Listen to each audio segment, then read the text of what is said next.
नमस्कार, स्वागत है आपका बिस्तक के इस स्पेशल एपिसोड में। हम एक बार फिर हाजिर हैं और इस बार चर्चा है पेटीएम से जुड़ी।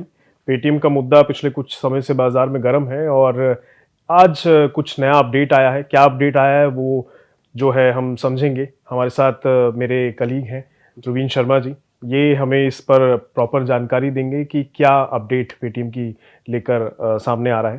तो जी, सर, पहला सवाल मेरा यही रहेगा जी, कि पेटीएम का मुद्दा तो पिछले काफ़ी समय से गर्म है बिल्कुल। और लोगों को पता होगा। इस पे थोड़ी और चर्चा हम बाद में करेंगे क्या कुछ है।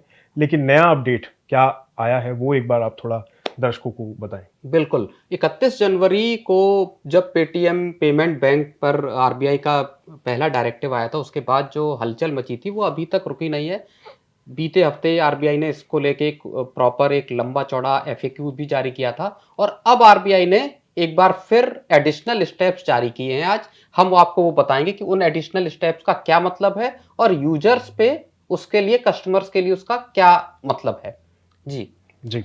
तो मेरे पास आरबीआई का जो रिलीज है, जो दस्तावेज है, वो मौजूद है और यहाँ से मैं आपको बताने वाला हूँ कि क्या इन आरबीआई ने पेटीएम पेमेंट बैंक को लेके क्या कहा है। असल में आरबीआई ने ये बोला है कि जिनके पास पेटीएम पेमेंट्स बैंक के से लिंक्ड यूपीआई अकाउंट है, जी। जो handle at the rate of Paytm है, जी। जी। उसको माइग्रेट करना पड़ेगा दूसरे बैंक्स में। जी। ठीक है। अच्छा, यू मीन जो क्यूआर कोड के नीचे लिखा रहता है वही नहीं, जो हैंडल जो है आपका हैंडल। हैंडल है, जो आपका यूपीआई हैंडल है एट द रेट पेटीएम। जी जी, वही होता है। आई थिंक उसमें यही होता हाँ, है, हाँ, नाम या नंबर होता है, हाँ, then at the rate Paytm लिखा होता पेटीएम। है। ओके। उसको अब माइग्रेट करना पड़ेगा। तीन चार दूसरे जो सर्विस प्रोवाइडर हैं उनको दिया जाएगा। मैं आपको बताता हूँ जी। कि इन्होंने एग्जैक्टली आरबीआई ने क्या कहा है। As the Paytm Payments Bank cannot accept further credits into its customer accounts and wallets after 15th of March 2024. Certain additional steps have become necessary to number one, ensure seamless digital payments by UPI customers using at the rate Paytm handle operated by Paytm Payments Bank. यानी जिनके पास at the rate Paytm handle है operated by Paytm payment bank के जरिए जिनके पास handle है, वो किस तरीके से यूपीआई का इस्तेमाल कर पाएंगे, उसके लिए आरबीआई ने एक स्टेप उठाया है। नंबर दो, उन्होंने कहा है कि जो कंसंट्रेशन रिस्क है in UPI system, to minimize concentration risk in UPI system by having multiple payment app provider, these the additional steps are as follows.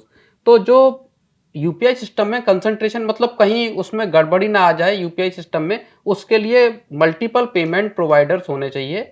उसके लिए क्या स्टेप उठाए हैं वो उन्होंने बताया है। इसमें उन्होंने कहा है कि जो national payments corporation of India NPCI, जो भीम जी। चलाता है, जो यूपीआई का पूरा हैंडल करता है, जी। उसको आरबीआई ने कहा है कि आप 197 कम्युनिकेशन लिमिटेड यानी पेटीएम की इस रिक्वेस्ट का परीक्षण करें कि to become a third party application provider. यानी जी। पेटीएम ने जो थर्ड पार्टी एप्लीकेशन प्रोवाइडर बनने के टीपीएपी को बोलते हैं हम्म। फॉर यूपीआई चैनल के लिए जो टीपीएपी बनने की डिमांड की है या रिक्वेस्ट की है पेटीएम ने एनपीसीआई से, उसका वो आरबीआई ने कहा है कि एनपीसीआई इसकी जांच करे, इसको एग्जामिन करे for the operation of the Paytm app के जरिए यूपीआई चला पाए, इसके लिए पेटीएम ने एनपीसीआई के पास एप्लीकेशन दी है। उसको उन्होंने कहा कि आप इसको इसका एग्जामिनेशन करें और इसको एज पर नॉर्म्स इसको देखें, उसको देना है कि नहीं देना टीपीएपी का स्टेटस। ये जी। पहली बात है। जी। दूसरी बात इन्होंने कहा है कि it has been further advised that in the event of NPCI granting TPAP status to OCL, it may be stipulated that at the rate Paytm handles are to be migrated in a seamless manner from Paytm Payments Bank to a set of newly identified banks to avoid any disruption.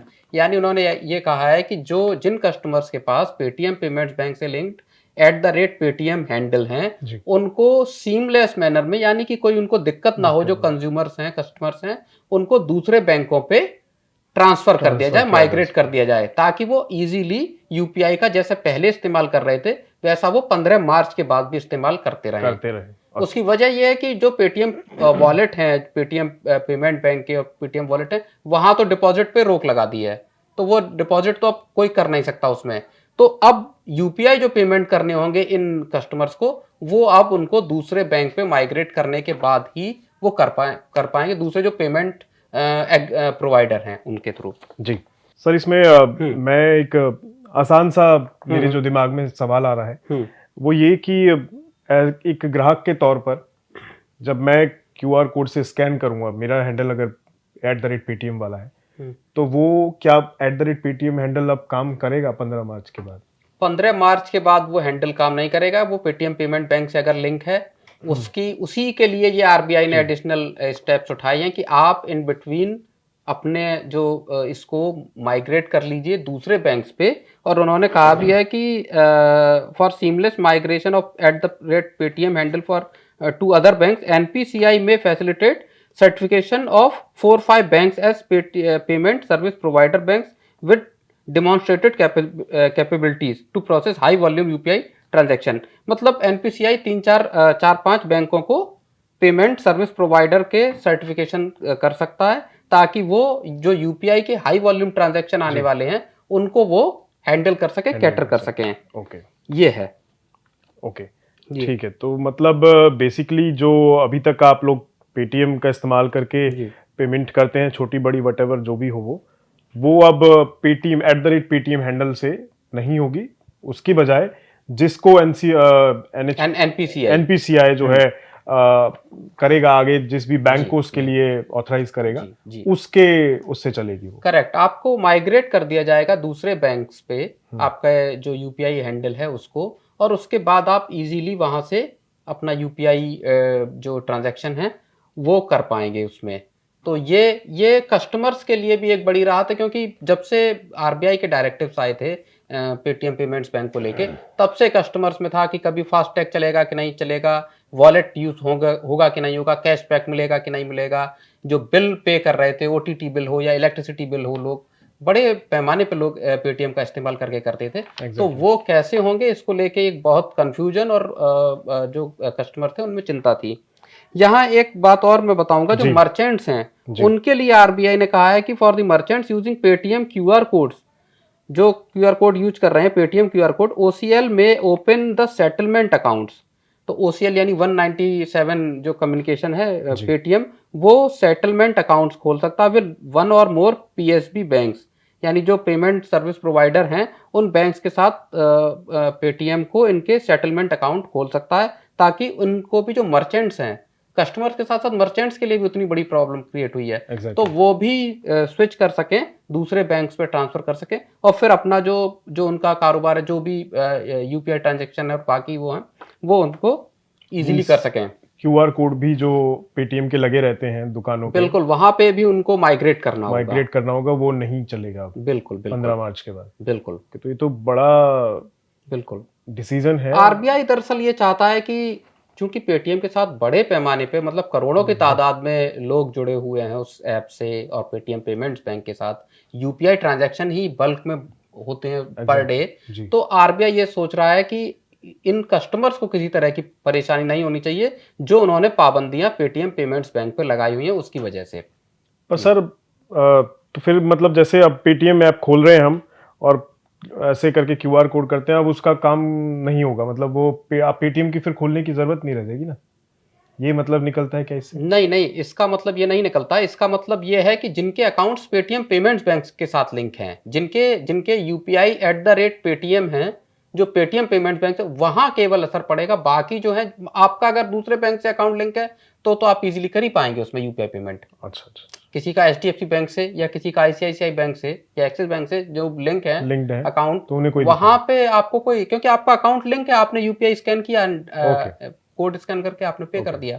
हाँ, यही एक दुविधा थी। तो ये दुविधा थोड़ी clear हो गई है कि आप क्यूआर कोड भले ही अब उनका ना काम करे, लेकिन आप अगर किसी को पेमेंट कर रहे हैं तो वो यूपीआई के थ्रू होना है, पेटीएम के थ्रू नहीं। तो यूपीआई जो है यूनिफाइड वाला, उसके थ्रू आप इजीली कर सकते हैं, बस बैंक अकाउंट आपका कोई भी हो, उससे कोई खास फर्क नहीं पड़ेगा। सर एक बार, क्योंकि बहुत से दर्शक शायद आज भी ऐसे हों जिन्हें एक्चुअली पेटीएम में ये सब भूचाल आ क्यों रहा है, अगर वो थोड़ा सा ब्रीफ कर दें दर्शकों। हाँ, मैं बिल्कुल क्विकली बताऊंगा कि पेटीएम पेमेंट्स बैंक में आखिर हुआ क्या।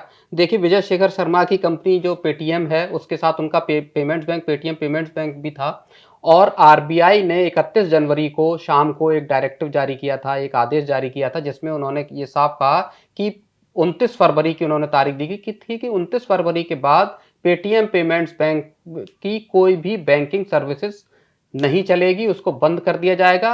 ऐसा इसलिए किया गया क्योंकि पेटीएम को कई बार आरबीआई ने जो खुद कहा है कि उन्होंने कई बार केवाईसी के जो नॉर्म्स को फॉलो करने की बात थी, उसको लेके कई बार पेटीएम को चेतावनी दी, पेटीएम पेमेंट्स बैंक को, कि आप इन नॉर्म्स को फॉलो कीजिए। वो नॉर्म्स फॉलो नहीं हुए और उसके बाद आरबीआई ने आखिरकार उस पर बंद कर दिया उनकी पेटीएम पेमेंट्स बैंक की पूरी बैंकिंग सर्विसेज को। तो खतरा पेटीएम पेमेंट्स बैंक पे है कि जब अगर आपकी बैंकिंग सर्विसेज बंद हो जाएंगी तो आपका कारोबार बचेगा क्या। एग्जैक्टली या हाँ, तो वो अगर दोबारा उसके लाइसेंस के लिए अप्लाई करते हैं, उसको देता है कि नहीं। वॉलेट को लेके भी इसी तरह का संकट है कि वॉलेट आपका जब लिंक अगर आपके पेटीएम पेमेंट बैंक से है तो वॉलेट चलेगा या नहीं चलेगा, क्योंकि जो वॉलेट है पेटीएम का वो भी पेटीएम पेमेंट्स बैंक पे के तहत आता है। तो वो पेटीएम पेमेंट्स बैंक के लिए एग्जिस्टेंशियल क्राइसिस है।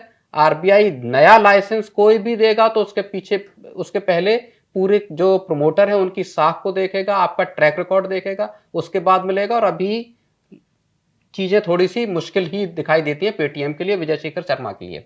जी, तो बिल्कुल जैसा कि हम आपको अपडेट देना चाह रहे थे कि आखिर इस मुद्दे में क्या कुछ अब आगे होने वाला है, तो जैसा कि सर ने अभी क्लियर कर दिया है कि पेटीएम पेमेंट बैंक के साथ साथ अब ये जो हैंडल वाला मुद्दा है @पेटीएम, ये अब काम नहीं करेगा। उसके लिए आगे जो है दूसरे बैंकों को उसमें ऐड किया जाएगा, उनका हैंडल शायद आपको माइग्रेट करना होगा उस तरफ, और क्यूआर कोड वाला सिस्टम भी कुछ वैसा सही रहेगा।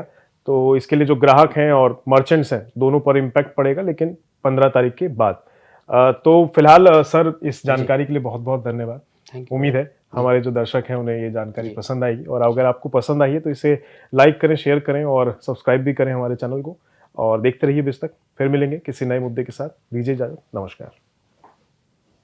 बिस्तक आपके लिए लाया है प्रीमियम मेंबरशिप प्रोग्राम, जहां आपको मिलेंगे कई सारे फायदे, जिनमें मार्केट न्यूज़लेटर, लाइव चैट पर आपके सवालों के सबसे पहले जवाब, मार्केट आउटलुक, वीकेंड पर मार्केट स्कैन, एंकर्स के साथ चैट और भी बहुत कुछ। इस प्रीमियम सब्सक्रिप्शन में 3 तरह के प्लान्स हैं, सिल्वर, गोल्ड और प्लैटिनम, जिनकी शुरुआत मात्र 159 रुपए महीने से होती है। इससे जुड़ना भी बेहद आसान है। बिस्तक के YouTube चैनल पर जाएं, ज्वाइन बटन पर क्लिक करें और अपना प्लान सिलेक्ट करें। बस बन गए आप हमारे प्रीमियम मेंबर।